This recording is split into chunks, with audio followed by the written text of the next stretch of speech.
வணக்கம் நேர்களே, இது ஷர்மிளா டாக்கீஸ். நான் உங்கள் டாக்டர் ஷர்மிளா. நேத்து மாண்புமிகு ஒன்றிய நிதி அமைச்சர் திருமதி நிர்மலா சீதாராமன் ஒரு ஃபங்க்ஷன்ல பேசுறாங்க. மேடையில பேசும்பொழுது கடுமையான விமர்சனங்களை மாநில திமுக அரசை நோக்கி அவர்கள் வைத்திருக்கிறார்கள். அவர்களிடம் சில கேள்விகள் நமக்கு கேட்க வேண்டியது இருக்கு. மாண்புமிகு நிதி அமைச்சர் அவர்கள் ரொம்ப அசால்ட்டா இங்க இருக்கக்கூடிய மக்களை எல்லாம் ரொம்ப கேவலமா ஒரு பிரியாணி பொட்டலத்துக்கும் 500 ரூபாய் பணத்துக்கும் 6 பாட்டிலுக்கும் நீங்க உங்களுடைய ஓட்டை விற்க போறீங்களா? இந்த 1000 ரூபாய் அப்படி 6000 ரூபாய் அப்படின்னு மழை நிவாரணம்னு கொடுத்தா அந்த பிச்சையை வாங்கிட்டு நீங்க வாழ்க்கை நடத்த போறீங்களா? எவ்வளவு நாள் இப்படி பிச்சையை வாங்கிட்டு வாழ்க்கை நடத்துவீங்க? அப்படிங்கிற மாதிரி ஒரு கேள்வியை கேட்டுக்கிறாங்க.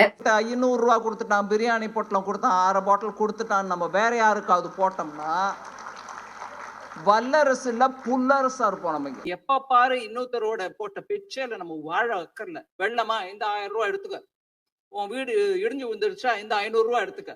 அந்த மாதிரி கட்சியோட நம்ம அரசு நாடு முன்னேறாது. மேடம், ஒரு பக்கம் நீங்க நிதி அமைச்சரா பொறுப்பேற்றதுக்கு அப்புறம் பாத்தீங்கன்னா தொடர்ந்து ஜிஎஸ்டி மூலமாவும் செஸ் சர்சார்ஜ் அப்படிங்கிற பேர்ல ஏழை எளிய மக்கள் நடுத்தர மக்களுடைய வரி சுமையை தொடர்ந்து நீங்க ஏத்திக்கிட்டு இருக்கீங்க. ஒரு பக்கம் பாத்தீங்கன்னா பெட்ரோல் டீசல் விலை குறையவே மாட்டேங்குது. இப்போ எலெக்ஷன் வருது அப்படிங்கிறதுக்காக ஏதோ ஒரு 2 ரூபாய் பெரிய மனசு பண்ணி நீங்க குறைச்சிருக்கிறீங்க. எலெக்ஷன் வர்றது காரணமாக சிலிண்டர் விலையில ஒரு 100 ரூபாய பெரிய மனசு பண்ணி நீங்க குறைச்சிருக்கிறீங்க. இதெல்லாம் இருக்கும்போது இன்னொரு பக்கம் பாத்தீங்கன்னா கச்சா எண்ணெயோட விலையில கிட்டத்தட்ட 30% சரிவு ஏற்பட்டிருக்கு. நாம ரஷ்யா கிட்ட இருந்து வாங்குறதுனால இன்னும் குறைஞ்ச விலைக்கு தான் நாம வாங்குறோம். அப்ப அந்த பெனிஃபிட்டை ஏன் ஏழை எளிய மக்களுக்கோ இல்ல நடுத்தர மக்களுக்கோ நீங்க கொடுக்க மாட்டேங்கிறீங்க அப்படிங்கிற ஒரு கேள்வி இருக்கு இல்லையா? இன்னும் பெட்ரோல் டீசல்ல செஸ் சர்சார்ஜ்னு போட்டு எங்களுடைய ரத்தத்தை கொஞ்சம் கொஞ்சமா உறிஞ்சுறீங்களே, இது நியாயமா அப்படிங்கிற ஒரு கேள்வியை மக்கள் கேட்க மாட்டாங்களா? இன்னொரு பக்கம் பாத்தீங்கன்னா கார்பரேட்டுகளுக்கு டாக்ஸ்ல எவ்வளவோ கன்செஷன் கொடுத்துட்டீங்க. 30% டாக்ஸ் கட்டிட்டு இருக்கிறவங்க இன்னைக்கு 22% தான் டாக்ஸ் கட்டுறாங்க. பத்தாததுக்கு நாங்க கஷ்டப்பட்டு சம்பாதிச்சு உழைச்சு உங்களுக்கு கட்டுற ஜிஎஸ்டி வரிய பேங்க்ல இருந்து ஒட்டு மொத்தமா லோன் அப்படிங்கிற பேர்ல இதே கார்பரேட்டுகளுக்கு தூக்கி கொடுத்துடுறீங்க. அவங்க திரும்பி கட்ட மாட்டாங்கன்னு தெரிஞ்சும் அவங்களுக்கு லோனை கொடுத்துட்டு கிட்டத்தட்ட இந்த கடந்த 10 ஆண்டுகள்ல 12 லட்சம் கோடிக்கு மேல இந்த லோனை வாரா கடன் அப்படின்னு சொல்லி ரைட் ஆஃப் பண்ணிருக்கீங்க. அப்ப இந்த பணத்துக்கெல்லாம் யாரு பதில் சொல்றது? இன்னொரு பக்கம் வரி அப்படிங்கிற பேர்ல மாநிலத்துல இருந்து எவ்வளவு மேக்சிமம் எடுத்துக்க முடியுமோ எடுத்துக்கிறீங்க. நாங்க 1 ரூபாய் கொடுத்தா எங்களுக்கு 29 பைசா தான் திருப்பி கொடுக்குறீங்க. ஆனா உத்தரப்பிரதேசம் 1 ரூபாய் கொடுத்தா அவங்களுக்கு 2.73 ரூபாய் கொடுக்குறீங்க. அப்ப நாங்க கேட்கலாமா? எங்களோட வரி வருமானத்துல உத்தரப்பிரதேஷ்க்கு பிச்சை போடுறோம் அப்படின்னு நாங்க சொல்லலாமா மேடம்? சொன்னா அது நியாயமா இருக்குமா? வட மாநிலங்கள்லாம் தென் மாநிலங்கள் போடுற பிச்சையில தான் வாழ்க்கை நடத்திட்டு இருக்கு, வண்டி ஓடிட்டு இருக்கு அப்படின்னு நாங்க சொல்லலாமா? ஆனா நாங்க சொல்ல மாட்டோம். ஏன்னா எங்களுக்கு தெரியும், ஒரு ஜனநாயக நாட்டுல ஒரு பெடரல் ஸ்ட்ரக்சர்ல சில மாநிலங்கள் பின்தங்கி இருக்கும், சில மாநிலங்கள் முன்னேறி இருக்கும். முன்னேறிய மாநிலங்கள் பின்தங்கிய மாநிலங்களுக்கு கை கொடுத்து தூக்கி விடணும்.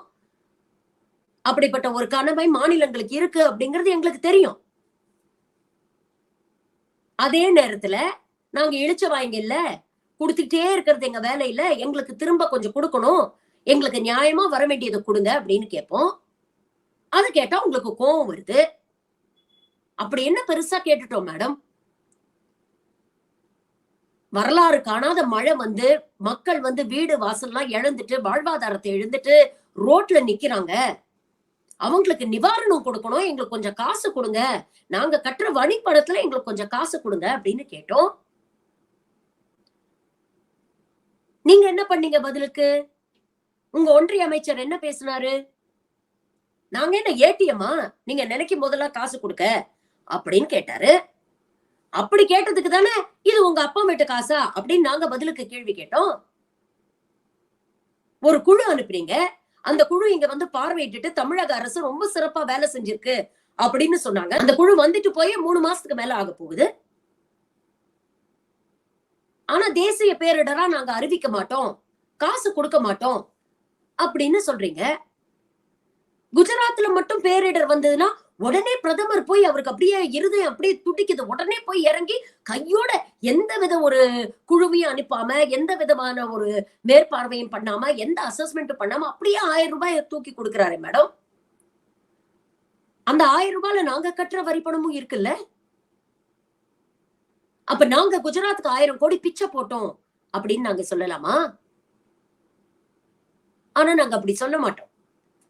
ஏன்னா எங்களுக்கு அரசியல் நாகரிகம் தெரியும்.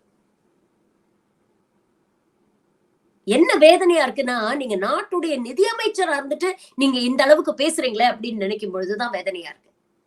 ஏன்னா நாட்டில் இருக்கக்கூடிய மக்களுடைய உண்மையான நிலைமை என்ன அப்படிங்கறத எல்லார விட ஒரு நிதியமைச்சருக்கு தான் நல்லா தெரிஞ்சிருக்கணும்.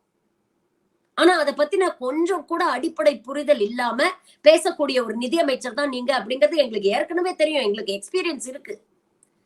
வெங்காயம் விலை ஏறிடுச்சு அப்படின்னு சொல்லும் போது, வெங்காயம் விலை தானே ஏறிடுச்சு, நான் வெங்காயம் பூண்டெல்லாம் சாப்பிடுறதில்ல அப்படின்னு அலட்சியமா சொன்னவர் தானே நீங்க. உங்களுடைய சாதி திமிரு, உங்களுடைய மேட்டிமைத்தனம், உங்களுடைய அதிகார அகந்தை இதெல்லாம் நாங்க நிறைய பார்த்துட்டோம். அப்புறம் ஒரு விஷயம் சொன்னீங்க மேடம், அது என்னது? நாட்டுக்காக உழைக்கும் நேர்மையான தலைவர்களுக்கு ஓட்டு போடுங்க. எப்படி? நாட்டுக்காக உழைக்கும் நேர்மையான தலைவர்களா? 10 வருஷம் பாஜக ஆட்சியில எந்த ஒரு ஊழலும் நடக்காத ஒரு ஆட்சியை பாஜக கொடுத்திருக்கான். அதுக்கு முன்னால தினம் தினம் ஒரு ஊழலை பார்த்துட்டு இருந்தாங்களாம். 1.76 லட்சம் கோடி ஊழல் 2G ஸ்கேம் அப்படின்னு கேட்கும் பொழுது எனக்கு அப்படியே பதட்டம் ஆயிடுச்சு அப்படிங்கிறாங்க. 1.76 லட்சம் கோடிக்கு இவ்வளவு பதட்டமாச்சுன்னா, கொஞ்ச நாள் முன்னால் ஒரு CAG ரிப்போர்ட் வந்துச்சு மேடம், 7.5 லட்சம் கோடி ஊழல் நடந்திருக்கு பாஜக ஆட்சியில அப்படின்னு சொல்றாங்க. ஒரு கிலோமீட்டருக்கு 18 கோடி அப்படின்னு எஸ்டிமேட்ட போட்டுட்டு அதே ஒரு கிலோமீட்டருக்கு 250 கோடி செலவு பண்ணிருக்கீங்க மேடம். இன்னொரு பக்கம் செத்து போனவங்களுக்கு எல்லாம் ஆயுஷ்மான் பாரத் மூலமா ட்ரீட்மெண்ட் பார்த்ததா கணக்கு காட்டி பல கோடி ரூபாயை சுரண்டி இருக்கீங்களே. 1.7 லட்சம் கோடிக்கே உங்களுக்கு பதட்டம் ஆகுதுன்னா 7.5 லட்சம் கோடிக்கு உங்களுக்கு என்ன ஆயிருக்கணும்? அப்ப இவ்ளோ கலெக்ஷன் போட்டிருக்கீங்கன்னா அதற்கு பதில் சொல்ல வேண்டிய முக்கியமான பொறுப்புல நீங்க தான் மேடம் இருக்கீங்க. மறந்துட்டீங்களா? நீங்க தான் நிதியமைச்சர். அப்புறம் என்ன சொன்னீங்க? மீடியா எல்லாம் அந்த காலத்துல 2G ஊழல் எல்லாம் வெளியில கொண்டு வரதுக்கு மீடியா எல்லாம் எங்களுக்கு சப்போர்ட்டாவே இல்ல. நாங்க எவ்வளவு கஷ்டப்பட்டோம் தெரியுமா இந்த ஊழலை மக்கள் கிட்ட கொண்டு போய் சேர்க்க அப்படின்னு. எனக்கு மோடி இந்த பிபிசியோட டாக்குமெண்ட்ரியில ஒரு இன்டர்வியூ கொடுத்திருப்பாரு மேடம், அதுதான் ஞாபகத்துக்கு வருது. அவங்க கேக்குறாங்க, இந்த குஜராத் கலவரத்தும் போது நீங்க எதையாவது ஒரு விஷயத்த சரியா செஞ்சிருக்கணும்னு நீங்க நினைக்கிறீங்களா? எங்க தவறு விட்டீங்க அப்படின்னு நினைக்கிறீங்க அப்படின்னு அவர் சொன்ன ஒரே பதில், நான் மீடியாவை சரியா ஹேண்டில் பண்ணல, மீடியாவை சரியா ஹேண்டில் பண்ணிருக்கணும்னு நினைக்கிறேன் அப்படின்னு. இன்னைக்கு அதை தானே தெளிவா செஞ்சிட்டு இருக்கீங்க நீங்கெல்லாம். 7.5 லட்சம் கோடி CAG-ல ஊழல் நடந்திருக்கு. 12 லட்சம் கோடிக்கு மேல கார்பரேட்டுகளுக்கு தள்ளுபடி பண்ணிருக்கீங்க. 8000 கோடிக்கு மேல எலக்ட்ரல் பாண்ட் மூலமா கலெக்ட் பண்ணிருக்கீங்க. ஆனா இத பத்தி எல்லாம் எந்த மீடியாவுமே வாயே திறக்க மாட்டேங்குதே. அப்ப அன்னைக்கு சொன்னதை தெளிவா செஞ்சு காட்டியிருக்கிறார். ஒட்டுமொத்த மீடியாவை தூக்கி உங்க கைக்குள்ள போட்டுட்டு இருக்கீங்க. இதற்கு அந்த மீடியாவுக்கு நீங்க எவ்வளவு பிச்சை போட்டீங்க அப்படின்னு நாங்க கேட்கலாம் இல்லையா? போதை மாஃபியாவா DMK செயல்படுதான். ஏன் மேடம் தமிழ்நாடு மட்டும்தான் உங்க கண்ணுக்கு தெரியுமா? குஜராத்னு ஒரு மாநிலம் இருக்கே, உங்க கண்ணுக்கே தெரியாதா? தினம் தினம் செய்திகள்ல வருதே, இவ்வளவு கிலோ போதை பொருட்களை பிடிச்சோம், அவ்வளவு கிலோ போதை பொருட்களை பிடிச்சோன்னு. முந்திரா போர்ட்ல ஒட்டுமொத்தமா அதானிக்கு நீங்க தானே தாரவத்தீங்க. நார்காட்டிக்ஸ் கண்ட்ரோல் பியூரோ உங்க ஒன்றிய அரசோடைய கண்ட்ரோல்ல தானே இருக்கு. அப்ப ஏன் குஜராத்தை பத்தி மட்டும் பேச மாட்டேங்கிறீங்க? குஜராத் மூலமா தான் நாடு பூரா போதைப் பொருள் சப்ளை ஆகுதுன்னு சொல்றாங்களே. அப்ப ஏன் குஜராத் பத்தி பேச மாட்டேங்கிறீங்க? உங்களுடைய டபுள் என்ஜின் சர்க்கார் தானே அங்க நடக்குது. மாநில அரசும் பிஜேபி தான், மத்திய அரசும் பிஜேபி தான். இருந்தும் தினம் தினம் எப்படி இவ்ளோ ட்ரக்ஸ் அங்க டிராபிகிங் நடக்குது? ஏன் அதை பத்தி எல்லாம் நீங்க பேசவே மாட்டேங்கிறீங்க? 10 வருஷமா என்ன செய்தார் மோடி? நாட்டை வல்லரசாக்கிறதுக்காக என்ன செஞ்சிருக்கிறீங்க? இந்த 10 வருஷத்துல 45 வருஷத்துல இல்லாத அளவுக்கு வேலை இல்லா திண்டாட்டம், மேனுஃபேக்சரிங் செக்டர் மொத்தமா படுத்துருச்சு. இது எல்லாத்துலயும் மாட்டிக்கிட்டு சிக்கி சின்னாபின்னம் ஆயிட்டு இருக்கிறாங்க இந்திய மக்கள். நீங்க சொல்றீங்க மோடிக்கு ஓட்டு போட்டாதான் வல்லரசு ஆகும், இல்லைன்னா புல்லரசு ஆகும் அப்படிங்கிறீங்க. இன்னைக்கு புல்லரசாதான் மேடம் இருக்கிறோம்.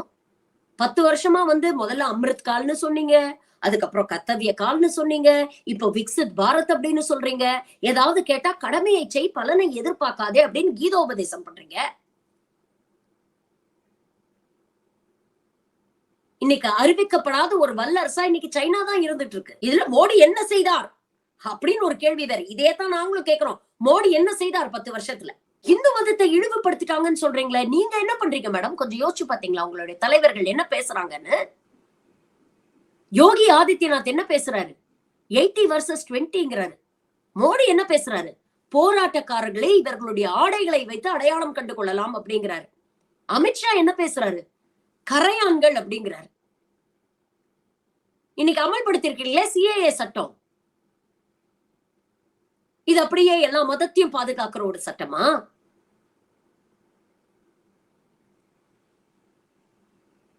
பண்றதெல்லாம் நீங்க பண்ணிட்டு மதத்தை கொச்சைப்படுத்துறாங்க, மதத்தை அழிக்கணும் அப்படின்னு சொல்றாங்க. கேக்குறவன் கேனையனா இருந்தா கேப்பையில நெய்வடியும் சொல்லுவாங்களாம். அந்த மாதிரி இருக்கு நீங்க பேசுறது. பேருக்கு மட்டும் செக்யூலர் செக்யூலர் அப்படின்னு சொல்றாங்க. நீங்க எதிர்க்கட்சிகள் மேல குற்றம் சொல்றீங்களே. உங்க மோடி கூட தான் மேடைக்கு மேடை ஏறி வேர்ல்ட்ஸ் லார்ஜஸ்ட் டெமோக்ரஸி அப்படிங்கிறாரு. ஆனால் உண்மையிலேயே சனநாயகம் இருக்கா நம்ம நாட்டுல? அப்படிதான் நம்ம நடத்துறோமா எல்லாரையும்? ஒரே ஒரே தட்டுல வச்சுதான் பாக்குறோமா எல்லாரையும்? அப்புறம் கடைசியா ஒண்ணு சொல்றாங்க. இதுல எனக்கு ரொம்ப உடன்பாடு உண்டு. என்ன சொல்றாங்க? ஆன்மீகத்துக்கு எதிரான எந்த ஒரு கட்சியும் எதிர்கட்சியாவோ ஆளுங்கட்சியாவோ வரக்கூடாதான். ஆன்மீகம் அப்படிங்கிறது வெறும் ஹிந்துயிசம் தானா? ஏன் இஸ்லாம் மதத்துக்கு ஆன்மீகம் இல்லையா? இல்ல கிறிஸ்துவ மதத்துல ஆன்மீகம் இல்லையா? அப்ப நியாயமா பார்த்தா இஸ்லாமியர்களுக்கும் கிறிஸ்துவர்களுக்கும் சிறுபான்மையருக்கும் எதிரா இருக்கிறவங்க யாருமே ஆட்சி கட்டில உட்கார கூடாதுங்கிறது தானே அர்த்தம். இதுல நான் உடன்படுறேன் மேடம். கண்டிப்பா சிறுபான்மையினருக்கு எதிராக, அந்த மதத்திற்கு எதிராக எந்த ஒரு கட்சி பேசுதோ செயல்படுதோ அவங்க நிச்சயம் உட்காரக்கூடாது. அந்த ஒரு விஷயத்துல நீங்க கரெக்டா சொன்னீங்க. அதுல நான் உடன்படுறேன் உங்களோட. அப்புறம் என்ன சொன்னீங்க? கோவிலையும் மதத்தையும் அழிப்போருக்கு நாம ஓட்டு போடக்கூடாது. யாரு மேடம் கோவிலையும் மதத்தையும் அழிக்க முயற்சி பண்றா? இந்தியாவிலேயே தமிழ்நாட்டுலதான் அதிகமாக கோவில்கள் இருக்கு. பெரும்பாலான கோவிலுக்கு எதிரான பெரியார் சிலையும் இருக்கு. ஏன்னா இங்க இருக்கக்கூடிய மக்கள் அவ்வளவு தெளிவா இருக்கிறாங்க. மதத்தை பின்பற்றுபவர்களுக்கும் மதத்தை பயன்படுத்துபவர்களுக்கும் வித்தியாசம் நல்லா மக்களுக்கு தெரியும். அதனாலதான் வெளியில இருக்கிற பெரியாருக்கு ஒரு கும்பிட போட்டுட்டு உள்ள போய் பெருமாளையும் தரிசனம் பண்றாங்க. இங்க உட்கார்ந்துக்கிட்டு மதத்தை கேவலப்படுத்துறோம், மதத்தை அழிக்க நினைக்கிறோமா? வந்த 2 ஆண்டு ஆட்சியில 1000க்கு மேல குடமுழுக்க நடத்தி வச்சிருக்கு திமுக அரசு. இன்னைக்கு ஒரு டிபார்ட்மெண்ட் ரொம்ப சிறப்பா வேலை செய்யுதுன்னா அது அறநிலையத்துறை தான். எத்தனையோ ஏழை எளிய மக்களுக்கு சோறு போடுறாங்க, கல்வி கொடுக்கறாங்க.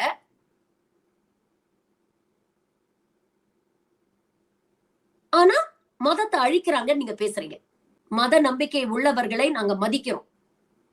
அவங்களுடைய மத நம்பிக்கை அவர்களுக்கு. ஆனா அதே நேரத்துல இந்த மத நம்பிக்கை மூலமாக சமூகத்தில் ஏற்றத்தாழ்வை ஏற்படுத்தக்கூடிய எந்த ஒரு விஷயத்தையும் நாங்க எதிர்ப்போம். அதுதான் திராவிட மாடல். இங்க இருக்கக்கூடிய பெரும்பாலான தமிழர்கள் அப்படித்தான். தீவிர ஆன்மீகவாதிகளாக இருந்தாலும் அவங்க பெரியாருடைய கொள்கைகளை உள்வாங்கியவர்களா இருப்பாங்க. அதனாலதான் மதம் எங்க கண்ணை மறைக்க மாட்டேங்குது. அதனாலதான் மீண்டும் ஒரு முறை சொல்றேன், மதத்தை பின்பற்றுபவர்களுக்கும் மதத்தை பயன்படுத்துவதற்கும் நல்ல வித்தியாசம் எங்களுக்கு தெரியும். அது தெரிஞ்சுதான் நாங்க ஓட்டு போடுவோம். அதனால நீங்க ரொம்ப கவலைப்படாதீங்க. எங்களுக்கு தெரியும் யாருக்கு ஓட்டு போடணும் அப்படின்ட்டு. என்னன்னா மக்களை சந்திச்சு களத்துல நின்னு மக்களுடைய பிரச்சனை என்னன்னு தெரிஞ்சுக்கிட்டு மக்களுடைய நன்மதிப்பை பெற்று அவர்களுடைய வாக்குகளை பெற்று நாம ஒரு பதவியில உட்கார்ந்தோம்னா அந்த பதவியோட மகத்துவம் என்ன அப்படிங்கிறது தெரியும். அந்த பதவிக்கு உண்டான பொறுப்புகள் என்ன அப்படிங்கிறது தெரியும். அந்த பொறுப்பை நாம நிறைவேற்றணும், அதை சரிவர செய்யணும் அப்படிங்கிற ஒரு மனசாட்சி நம்ம கிட்ட இருக்கும். வெறும் தன்னுடைய சாதி பின்பலத்தை வச்சுக்கிட்டு மக்களை சந்திக்காம ஓட்ட வாங்காம பதவியில உட்கார்றவங்களுக்கு இதெல்லாம் தெரிஞ்சிருக்கணும் அப்படின்னு எதிர்பார்க்கறது நியாயம் இல்லை. அதனால உங்ககிட்ட அவ்வளவு ரொம்ப அதிகபட்சமா நாங்க தான் தப்பா எதிர்பார்த்துட்டோமோ அப்படின்னு தோணுது மேடம். மக்களோட புழங்கி இருந்தா தானே மக்களுடைய கஷ்டம் என்னன்னு தெரியும். அது எங்களுக்கு தெரிஞ்சதுனாலதான் மகளிர் உதவி தொகைன்னு கூட சொல்லல, மகளிர் உரிமை தொகைன்னு சொல்றோம். அந்த கஷ்டம் எங்களுக்கு புரிஞ்சதுனாலதான் வாழ்க்கையும் வாழ்வாதாரத்தையும் இழந்துட்டு நிக்கிற மக்களுக்கு ஸ்டேட் கஜானாவுல வந்து பணம் இல்லைன்னாலும் பரவாயில்ல, எதையாவது ஒண்ணு செஞ்சு முதல்ல அந்த அந்த கண்ணீரை, அந்த பசியை போக்கணும்னு நினைச்சு ஒரு நிவாரணமோ, ஒரு 1000மோ, ஒரு 6000மோ தூக்கி கொடுக்கிறோம். ஏன்னா மக்களுடைய வலி, வேதனை, பசியை எங்களுக்கு புரியும். முதல்ல இன்னைக்கு இருக்கிற பிரச்சனையை வந்து தீர்த்து வைங்க. அதுக்கப்புறம் 2047 வல்லரசு ஆகிறோமா இல்லையாங்கிறத பத்தி யோசிப்போம்.